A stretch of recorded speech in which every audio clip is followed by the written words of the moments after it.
அனைவருக்கும் வணக்கம். இப்போ பார்த்தீங்க அப்படின்னா ராசி கட்டம், ராசியுடைய தத்துவம் மற்றும் பாவக தத்துவம் நம்ம ஒன்று இருக்கு. அதாவது மேஷத்திலிருந்து மீனம் வரைக்கும் இருக்கக்கூடிய இந்த ராசி தத்துவத்துக்கு ஒவ்வொன்றும் நெருப்பு வீடு, நீர் வீடு, காற்று வீடு, நில வீடுன்னு நம்ம சொல்லுவோம். அது மட்டும் இல்லாம ஒவ்வொருடைய ஜாதகமும் தனி சிறப்பு வாய்ந்த ஒரு விஷயம் இல்லைங்களா? அப்போ அந்த லக்னத்தை பிரித்து பாவக ரீதியாக அதை எப்படி கனெக்ட் பண்ணணும் அப்படின்ற மாதிரி அந்த பாவக 12 பாவக கட்டத்துக்கும் தனித்தனியான ஒரு அமைப்புகள் இருக்கு.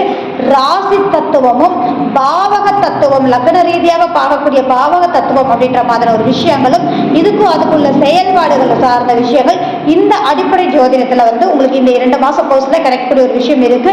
வீட்டுல இருந்த முறைகளை நீங்க தாராளமா ஜோதிடம் கத்துக்கலாம் அப்படின்ற விஷயம் தான்.